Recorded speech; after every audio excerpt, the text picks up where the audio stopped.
All right, so learning objective 3 actually introduces you to cost, volume, profit analysis and how it's used. Okay. Um, it is used in management to help plan what the profits are going to be from various activities that the manufacturer is doing. Particularly, most manufacturers make a lot of different products. Um, what is the appropriate product mix to make sure they're using their factories um, to the maximum while keeping their costs at a minimum and making a profit? So that's really important. So when you look at cost, volume, profit analysis, management is looking at a lot of different components. What's the volume or the level of activity? What are going to be the selling prices of the units you're creating? What about the variable costs and the fixed costs? And of course, the sales mix, right? Different products you're going to be producing from that factory. There's a few assumptions that are important to sort of understand about cost, CVP, cost, volume, profit analysis. One is that the assumption is that costs and revenues are going to be linear. So there's going to be a direct relationship here. We are going to look at costs as either fixed or variable. Activity level changes are going to be the only factors that affect the cost of producing it. All of the things that we produce are being sold. That's an important assumption. We're just assuming everything that we make, we're going to sell.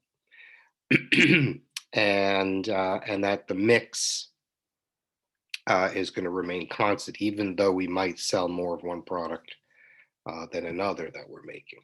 Okay. So why do we need to do that? Well, because in order to project a profit, as you know, you need an income statement. And so you're going to be introduced to the cost, volume, profit income statement. This is not the same as Accounting 104 because those income statements are for external viewers, right? It's for external use. Remember, managerial accounting, strictly, we're doing things for management eyes only. Okay. And so this is going to be strictly for internal use. It looks at costs and expenses and breaks them into variable and fixed pieces.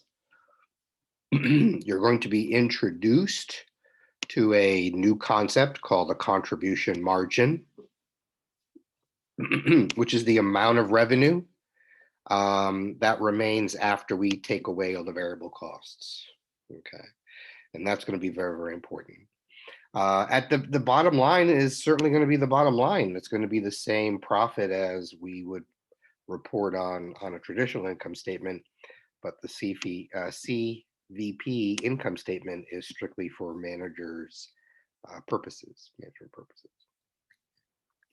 So let's see how all this works with an illustration. Here we have Vargo Video Company, and they have they produce a digital camcorder, which is very nice. Here are some data regarding the camcorder. The unit selling price of the camcorder is $500. The variable costs are $300. The total fixed costs per month are $200,000. And we are going to sell 1,600. So this is the data that we're going to be using to produce our CVP income statement. So our sales are 1,600 camcorders. And if you remember from the previous slide, they were going to be sold at $500 each. And so multiply that by $500, we have total sales of $800,000. Okay. We subtract out our variable costs to get the contribution margin. That's one of those new terms, right? What's left over in revenue after we take away our variable costs. Okay. So in this case, it's $320,000. We subtract out the remaining fixed costs, and we're going to get net income of $120,000.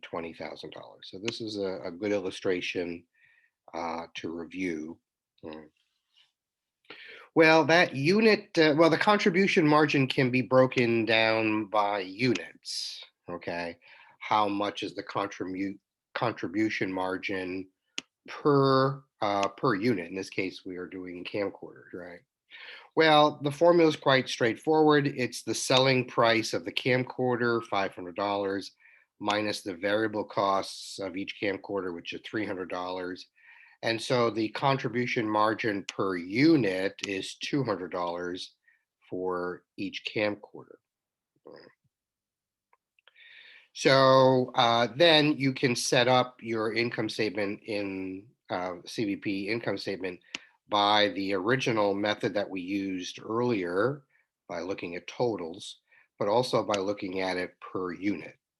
So in this particular case, we are assuming no income, zero net income. Well, that means that we sold 1,000 camcorders at 500 each. After we took away our variable costs, our contribution margin of 200,000 equals our fixed cost of 200,000, leading us to basically have no income, no profit or loss. We didn't lose, but we didn't, no loss, no profit, zero. So if we broke it down per unit here, it would look exactly like this on the far side. Well, how much would it take for Vargo to actually make a profit? Well, simply selling one more camcorder than the original. So what if they sold 1,001 camcorders versus 1,000 camcorders? Well, their sales would be 500,500. Their variable costs would be 300,300, leaving a contribution margin of 200,200. Subtracting out the fixed costs would leave them with a $200 net income by selling basically that additional one compared to the previous. Another thing we can do with the contribution margin is turn it into a ratio. All right. And basically, as you remember from financial accounting, ratios are basically the percentages of each dollar, right? That we are, in this case, going to be available toward fixed costs and profits. Because the contribution margin ratio is the contribution margin divided into the selling price. Okay. So in essence, the contribution margin ratio could also be listed at 40%. And that's a good number to know. We don't actually have to need to know specifically if we have the ratio.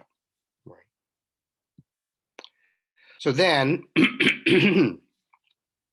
if you look back at the income statement, knowing that contribution margin in numbers is 200,000, 200 over the 500,000, 500, that can also be expressed as a percentage of sales at 40%, right? 200,000, 200 is 40% of the 500,000, 500.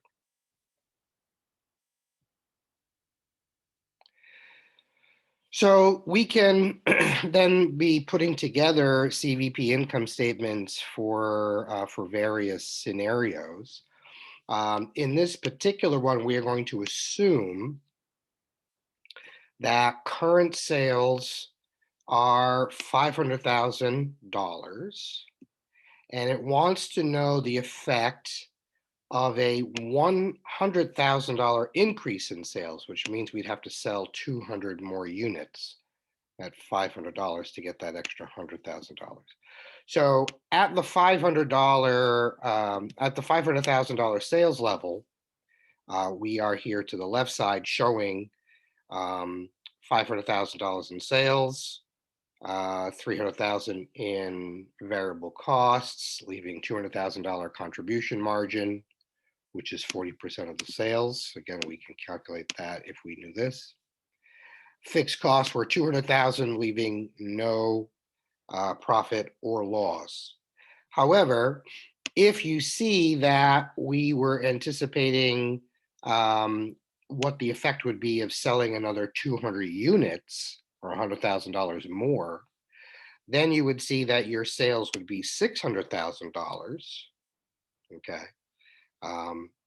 Then your variable costs would be 360,000, right? Because you're selling 200 units more at $300 per unit. That's where they got that extra 60 grand from here to here. So that leaves a contribution margin of 240,000, or $200 for every unit. And we just added another 200 units to our 1,000. Subtracting out the fixed costs, you'll actually get a nice little $40,000 profit if indeed we assume that we can sell an additional 200 units. Okay.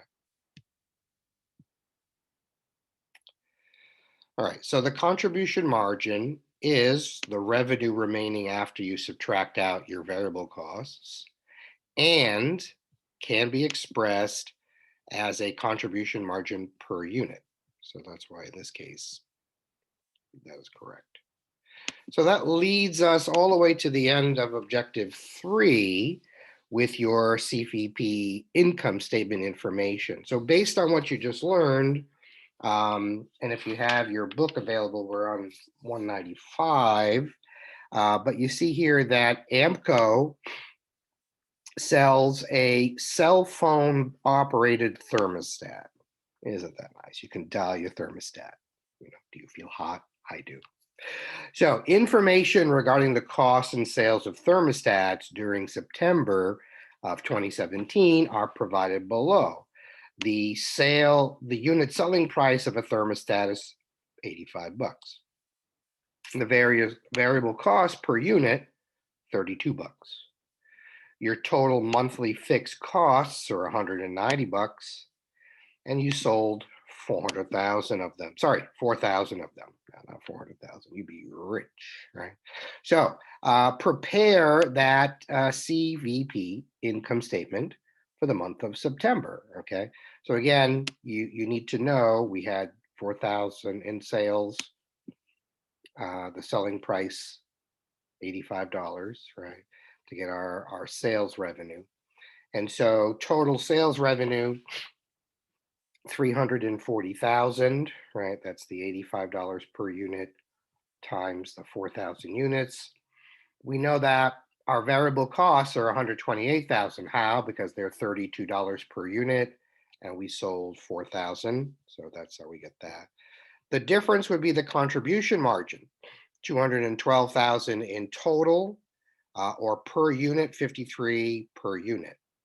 We know that our fixed costs would need to be subtracted in full at 190,000, leaving a nice little $22,000 net profit for us for that. So take a quick break, bring us back here. Things are going okay?